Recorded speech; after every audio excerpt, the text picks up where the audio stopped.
$1,392.1 billion. So essentially, almost $1.4 trillion by the year 2034.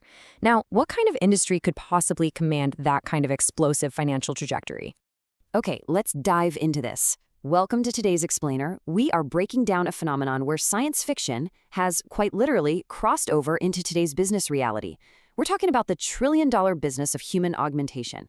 We're going to completely unpack the massive market growth, the incredibly innovative business opportunities brought by brain interfaces, and how both physical and cognitive augmentation technologies are just fundamentally reshaping global industries.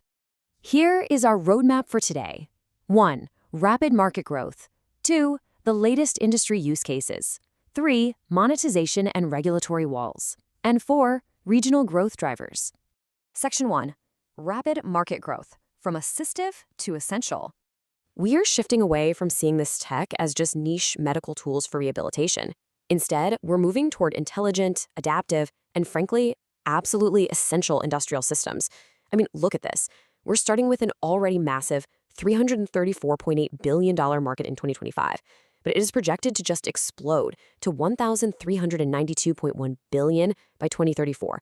That is a massive 17.2% compounded annual growth rate.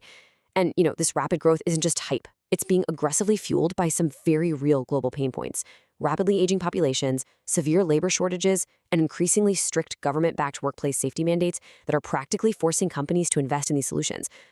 So, breaking down where all of that capital is flowing right now. Physical augmentation currently dominates, holding a 46.9% market share. Think exoskeletons, wearable strength boosters, that sort of thing. But cognitive augmentation, specifically through brain-computer interfaces and AI-driven platforms, is growing incredibly fast at an almost 19% CAGR. Basically, the race to augment the human mind is rapidly catching up to the race to augment the body. Section 2. Latest industry use cases, grounding the tech. Now, what's really interesting about this is how it actually generates revenue on the ground. Consider the Mizuno Power Assist suit. Instead of some bulky, hyper-futuristic Iron Man machine, we have a lightweight 3.2 kilogram, totally non-electric wearable. By utilizing a simple spring mechanism, it reduces the load on a worker's lower back by about 15%. This directly targets the physical toll in industries like logistics and agriculture. It acts as an immediate deployable solution to labor shortages where manual lifting is just unavoidable. And it's this highly user-friendly, minimalist design that actually leads to daily, widespread adoption by workers out in the field. But here's the thing. The physical hardware is really just a beginning. Newer systems coming online like Cyberdyne's upcoming 2026 HAL LBO6 model take this a massive step further by integrating tiny IoT vital sensors.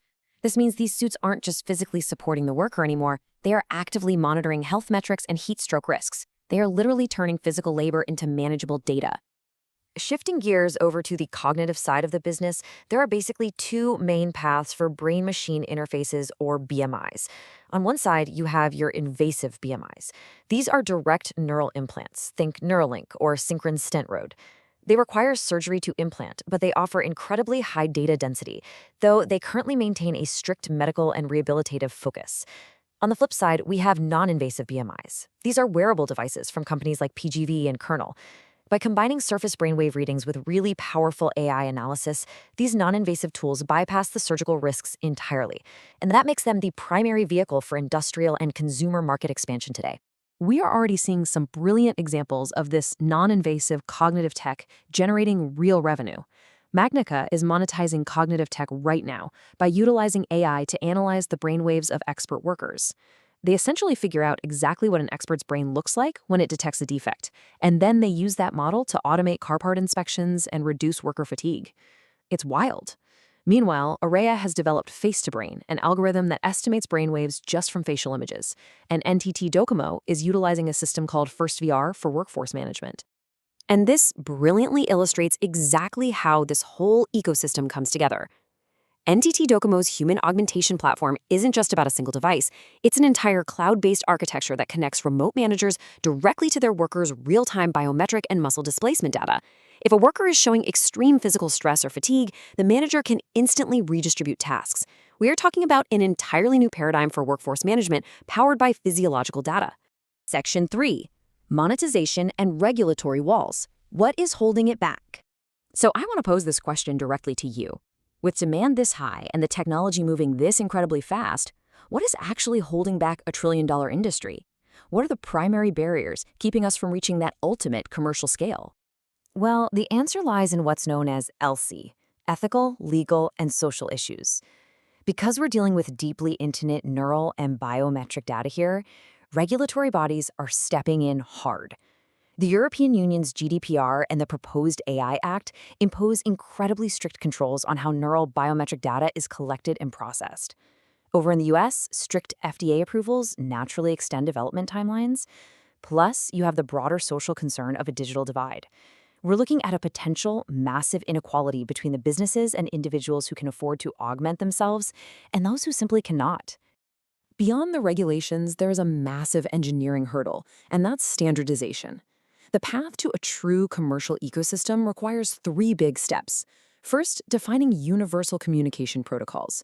Second, ensuring multi-vendor hardware compatibility, so a sensor from one company can easily communicate with an exoskeleton from another. And third, scaling that entire ecosystem safely. Right now, without universal engineering standards and unified data security protocols, companies are just building proprietary silos. And those walled gardens are honestly one of the biggest threats to creating a massive, interconnected global market. Section 4. Regional growth drivers, mapping the global expansion.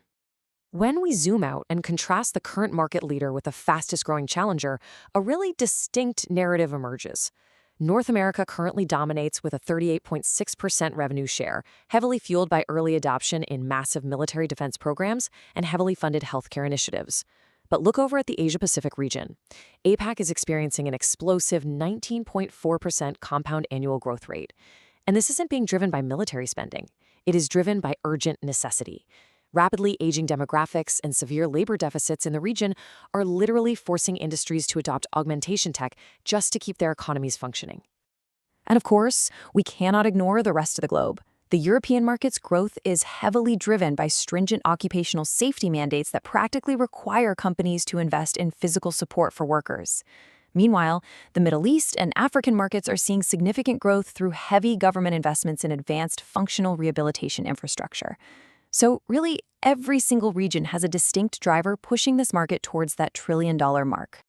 I think the core takeaway here is captured perfectly in this quote. We are observing the transition from assistive tools to intelligent, adaptive augmentation systems. Human augmentation is no longer just a niche medical concept meant to restore lost function. By integrating AI and real-time biometric data, it has become the ultimate adaptive solution for global workforce management and industrial productivity.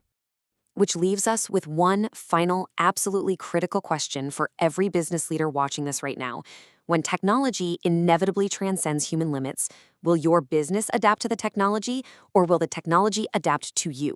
Because the companies that figure out how to seamlessly integrate these augmentation platforms into their workforce today are definitely going to be the ones dominating tomorrow. Thank you so much for joining me for this explainer. Keep learning, keep adapting, and I will see you next time.